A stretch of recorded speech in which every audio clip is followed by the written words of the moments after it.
So thank you so much for joining us for our Easter brunch. I am so glad to see. I love having these. We had one back in January.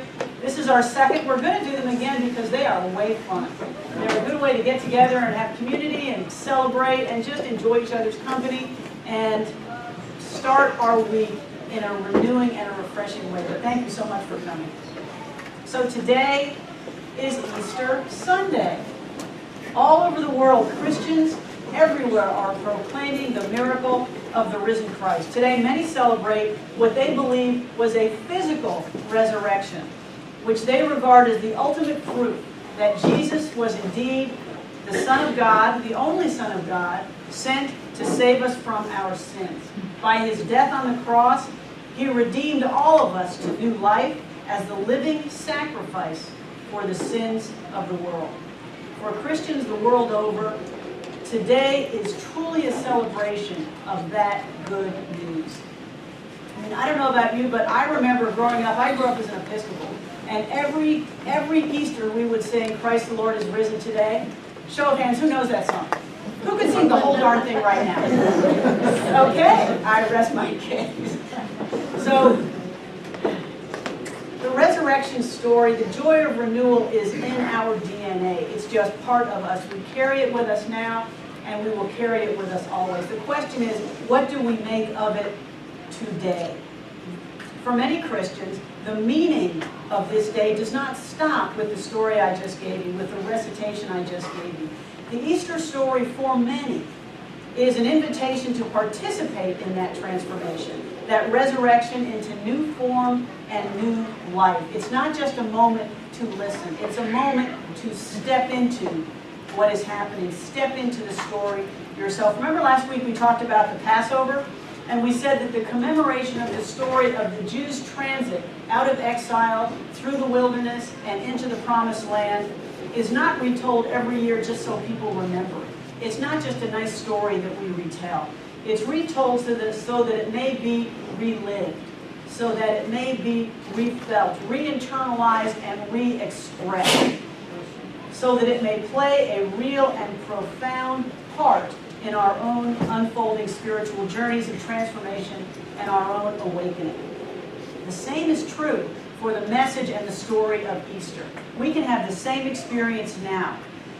For many of us who are no longer Episcopals or Methodists or Baptists or whatever our faith tradition was, the story of sin and sacrifice may not ring true. If it does, it's just as wonderful a celebratory day. We celebrate that path as well, and we honor that path as well. But for many of us, that story does not ring true anymore. While many of us may have heard and believed the traditional narrative in years past, today our spiritual truth may not be that we are sinners, that we were born in sin, and that we need to be saved. We know that the story of Jesus has much to teach us, but it may not be that. So instead, what do? We have to pull out new meaning and new lessons from that powerful story. So, as I said, one of my favorite guys, authors, is former Episcopal Bishop John Shelby Spong. I know you've heard of him. Let me see, have you guys heard of Spong, read him? Yes. I just love John Shelby Spong. He's written Why Christianity Must Change and Die, The Sins of Scripture. He's written some wonderful works. He's written extensively on the crucifixion and the resurrection. Moving beyond the events of Easter as historical narrative, what he does is he tries to find deeper meaning in the story, deeper meaning in the Easter experience. He's also a student of the Bible. And what he has done, he writes that the Easter narrative, as it's portrayed in all four Gospels, appears not to have been written as historical fact, as historical recitation. It's different. And he says, perhaps we do well not to take it as history. The stories appear intended to convey the magnitude of what happened. They're outside, they're huge, they're amazing. They are meant to say, listen, this is important. Something amazing happened here. You know how when you watch Greek tragedy, traditionally done Greek tragedy, and people come on stage wearing huge heads? No, it's not that people think they're that huge. It's that they're trying to signify something important. This is something that needs to be paid attention to. It's allegorical. For example, in the story of Jesus' crucifixion, the Gospels tell us that at the time of his death, darkness covered the earth. Okay, well, people have gone back. There was not a lunar or solar eclipse back then. Darkness covered the earth. Earthquakes erupted throughout the land. The curtain, at the moment of his death, the curtain in the temple was split from top to bottom. Graves of the dead were opened, and bodies of saints rose up and walked through the streets of Jerusalem. Okay, I'm going to take 2 seconds, because I'm going to say hi to Red Turtle.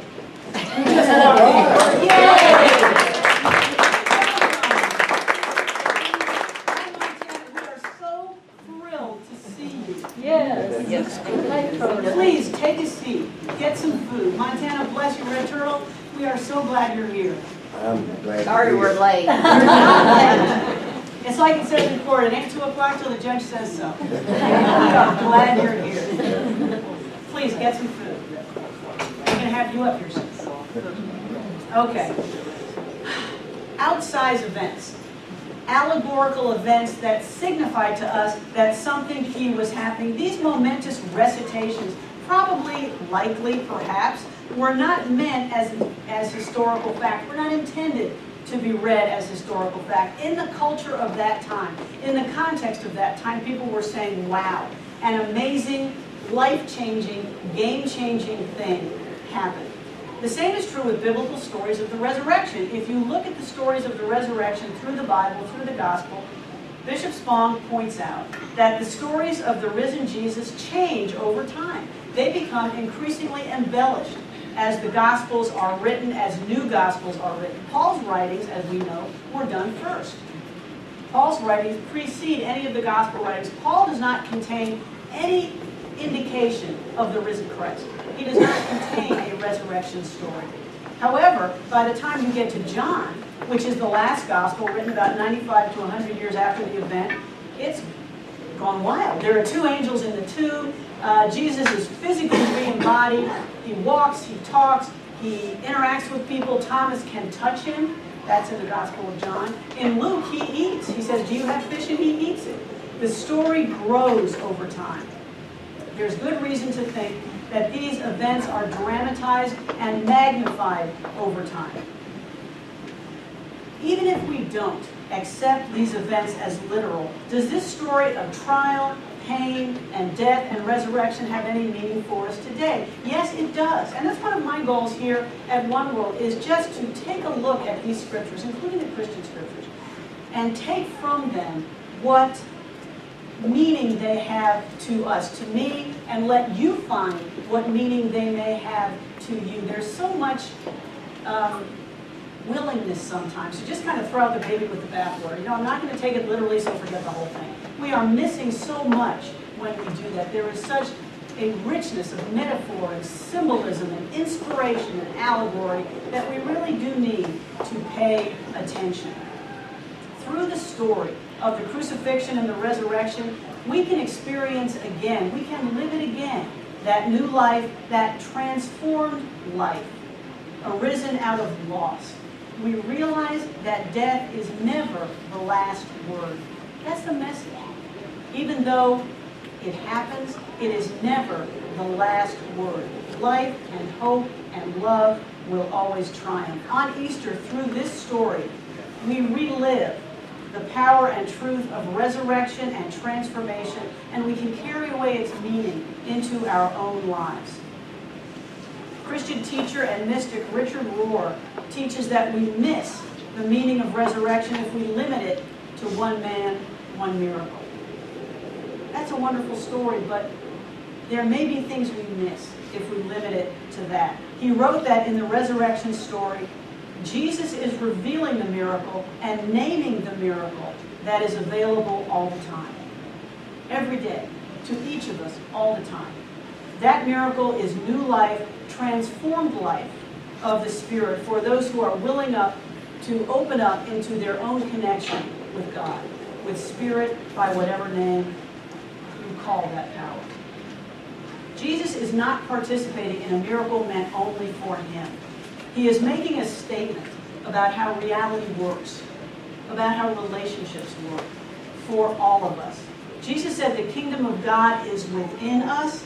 Death and resurrection, ending and transformation Death and new beginnings are how we reach it. Resurrection is a fact of our existence, always available to us. This story of Jesus brought to new life through action of the Spirit tells us the truth about ourselves and about our own journey. So a few weeks ago we were studying the hero's journey. We were studying Joseph Campbell. And the archetype of ending and journey and new beginning are familiar to us. It's the cycle of creation. It's the truth of relationships that bind us to each other and to all of creation. The river flows onward. It always flows. It doesn't stop. It always flows onward. Changing, moving, cycling, renewing, and refreshing. You will not find, and think about this in your own life, you will not find an ending that does not include within it the seeds of a new beginning. No matter how painful it is. You will never find an ending, a stopping point, a death that does not contain within it the seeds of a new beginning. Indeed, we will never reach that new beginning without accepting the death that precedes it. We can fight it. We can say, no, I'm going to stay right here. Author Craig Lounsborough wrote, maybe I don't have enough beginnings in my life because I fought against the endings that were about to birth those beginnings. Endings are scary things. I know that personally. How hard do we fight to stay in a place, to hold on to something, not to change, to say, it'll work, let's keep going. That's challenging. When we do that, we risk missing the new births that have to follow those endings. We have to be aware of the endings we fight. And that may be where the process of discernment comes in. But we have to be aware that sometimes a new beginning is in the cards for us.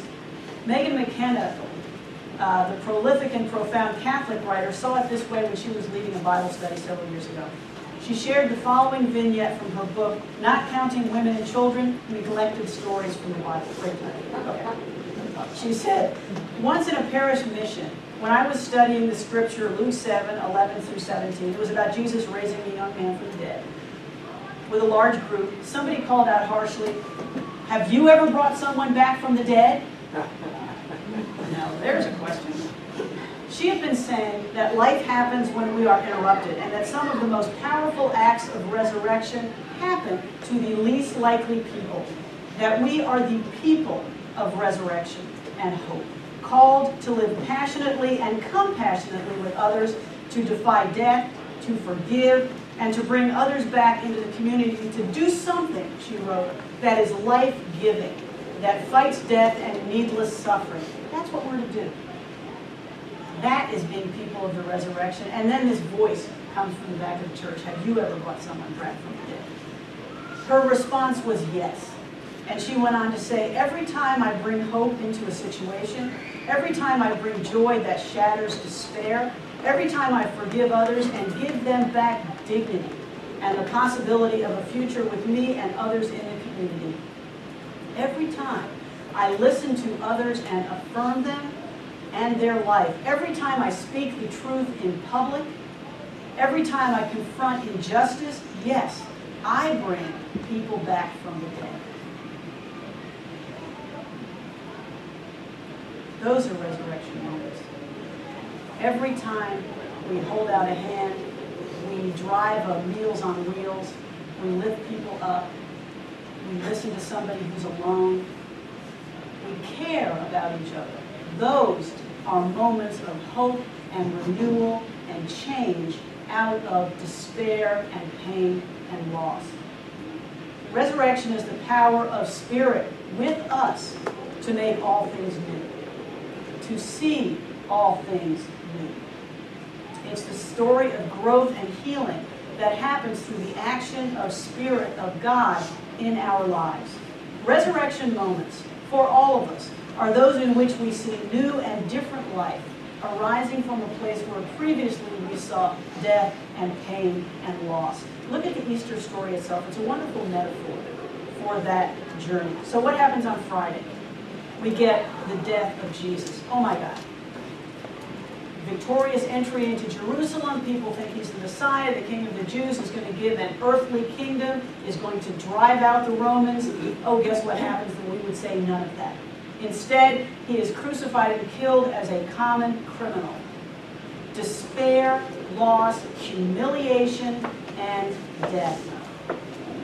We know that the crucifixion, on at least a metaphysical level, can be a death we deal ourselves. That's what crucifixion can mean for us. The limitations we give ourselves, the deaths that we deal ourselves, the limitations we impose, the opportunities we abandon, the dreams we give up because we're not enough. We're not smart enough. We're not rich enough. We don't have enough time. Someone else can do that. I'm too busy. I could never do that. Those are the limitations that we deal ourselves, the crucifixions, the negative stories we tell ourselves. Sometimes life hands us crucifixion moments. Job loss, death, divorce, disruption, legal problems, who knows? The range of crucifixions that life can hand us is a long list. Something that looks like the end at that moment. That's Friday. That's the moment of loss and grief. We then have Holy Saturday. That's the journey. Now remember when we talked about Mind the Gap? That's the transition. That's when we're going from back then to not yet.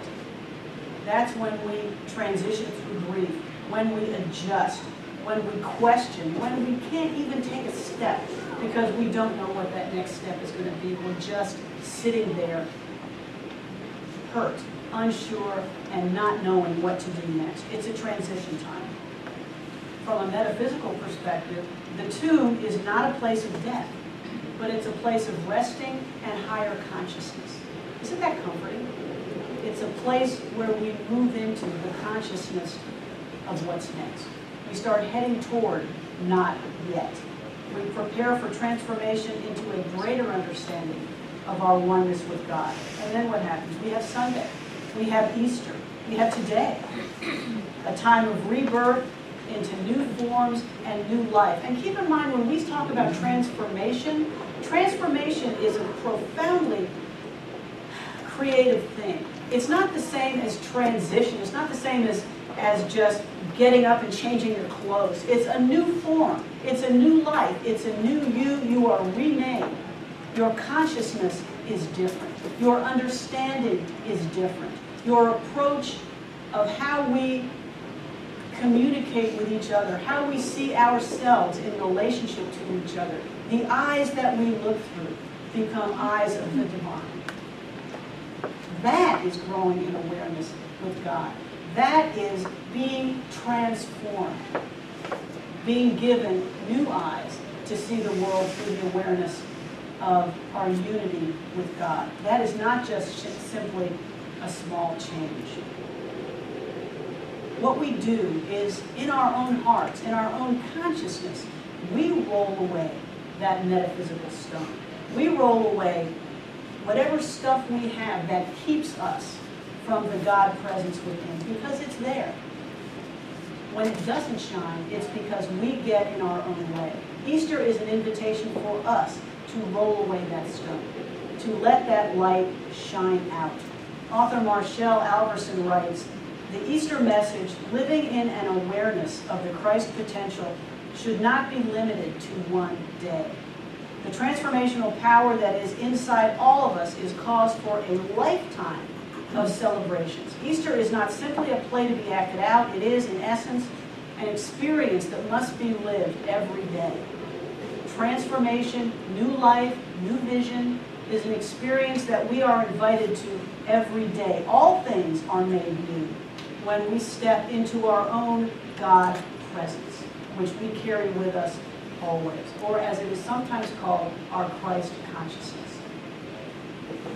So, what are some of the practices, what are some of the things we can do to help us remember, when it's not Easter, when we're not eating Waffle House, when we're not listening to people talk about it, to help us remember that the possibility of transformation is always right in front of us? The first thing we have to do is just wake up. Be aware. Look around us and see what renewal and rebirth is around us all the time. I take a walk. Every day I walk my dog. Okay. The other day I was walking my dog and I go to the end of the cul-de-sac and I come back and I pick my head up, right, and thinking about something totally meaningless. And there's a beautiful camellia bush right in front of me. I would have missed the whole darn thing because I was just all wrapped up in And I wasn't aware of what was going on in front of me. That's just a small example. But there's so much beauty and life and connection and joy right in front of us. And we are so dedicated sometimes to trying to miss it. So wake up. How often do we wake up and realize the last half hour was just a blank? I do. Where'd it go? You're not getting it back. That was it. So wake up. Give your full attention to what is going on around you, what you are doing, and you will recognize, you will see the constant renewal of life all around you. Living in the present moment. The present moment is the only time that God brings forth new life. The only time. It's now. That is a way of affirming your willingness to step into resurrection. Notice the spiritual radiance and the beauty in people around you, in places around you, and just appreciate it. Remember it, because that's how you continue to carry that beauty with you. Practice forgiveness, because what does that do for us? That releases the burdens and the resentments of the past. They weigh us down. The person that you resent or the person you need to forgive, they're totally unaware of it. They're just going on with their own good life. You are the one who is burdened. When you let that go, when you lay those down, you have room, you have the lightness to move in to the beauty and the translucency, the numinous nature of your own life. Practice forgiveness. Let stuff go. Look to the future with hope. I remember once during one Christmas season, I asked somebody, I said, well, how's Christmas going for you? She said, well, not as bad as it could be. I said, that is somebody who needs to kind of lighten up. Practice hope. Look to the future in the knowledge that your good is unfolding. I remember a quote Martin Luther King gave once. He said, I don't know what the future holds, but I know who holds the future. I just love that. I don't know what the future holds, but I do know who holds the future. God is unfolding it for our good, whether we can see it now or not. And that's one thing we embrace here at One World. We know that to be true. We have faith. We know that the world is unspooling for our good, on an individual, a community, and a global level, even if sometimes we can't see over that particular horizon. If we could see over the horizon, we wouldn't have to have hope or faith, because we would be able to say, oh, there it is. But that's not the way it is. Exercise compassion. Compassion and kindness. Whenever you with compassion open your heart, your mind, and your soul to the pain of each other, to the pain of the world, you help suffering beings back into the land of the living. Exercise compassion to yourself first and to each other. The person we are so hard on is always ourselves. That's a limitation. That's a stone we have to roll away, isn't it? We cannot step in to the wonder of our own divine self if we are always condemning, if we are always judging, if we are always blaming ourselves. If you're like me, the biggest critic in your life is you. Because I'm the biggest critic. I think of stuff about that nobody else thinks about me. Because, I don't know why. It's a spiritual practice to get past that. That is a stone we all have to roll away. Connect with others in real and in meaningful ways. Resurrection moments are all around us. To help others, to lift a hand, to lift somebody up, to go sit with somebody who is sick, to go sit with a senior or somebody who is alone. As I was researching this talk, you know me in the Google, I did some research on, I Googled loneliness statistics. You can find everything on the internet. It told me that globally, and especially here in the United States, the incidence of people feeling disconnected, people feeling alone, people feeling that they are on an island by themselves, they call it social isolation, is skyrocketing. We have the ability to fix that. All you got to do is visit, call, sit with them, listen to them. I once heard once, and this has stuck with me, that for elderly people, one of the toughest things for them as they age is that nobody remembers their nicknames. Think about that. We all have nicknames. I will not disclose mine.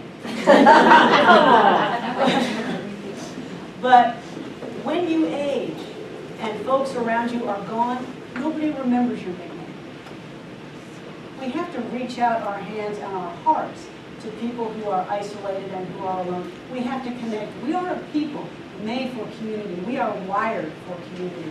When we lose it, we engage in the adult equivalent of failure to thrive. Resurrection moments are the work of co-creation. And this is a point that's struck with me. Because I always think if I work harder, if I do it harder, if I get up earlier, if I just really apply myself, things will change. That is pushing the river. Resurrection moments are when we surrender and we don't try so hard. It's not our job. It's when we let God be God in us. It's a marriage of the human and the divine. It's us doing it together. It's letting our God consciousness work in us. It is not something that we do just because we work harder at it. Here in the West, especially in the U.S., we figure we can do anything if we just work harder. This is not one of those things. It's when we surrender to the action of Spirit in us, when we get into that river, when we go with that divine flow, that resurrection moments happen, where the joy of God just flowers in our lives. When we surrender and let God be God. Our own God presence is already here. It's not something we got to go out and find. It's something we have to unpack. You know, they say that every minister basically has one message. That is mine. It's in here. You just have to unpack it and let it shine. So Easter fundamentally is a season of hope. Death does not win. Pain and loss are never the final words to the story. Through our own God presence around us and within us and as us, from which we are never separated, we are renewed and we are resurrected. And that is the good news. Thanks for having me. Thank you. Powerful. Inspiring. I know, that's my message, seriously. You did it. I know. So, I invite you to eat some more, please. Drink some coffee. Mostly potatoes. When we are done, I want everyone to go up and give Red Turtle a huge hug. I am so thrilled to see you. Well, What a blessing. you talk about resurrection. I am it, and it's from all the prayers that have come from everybody. And they're appreciated, let me tell you. Well, we love you. That's what's kept me going. We love you. You look wonderful. We're so glad you're here. We I'm want doing you back. fantastic. All right, so I invite our ushers up. And as they come up, let's just be grateful. Let's take out our gifts and our tithes, whatever you're going to give.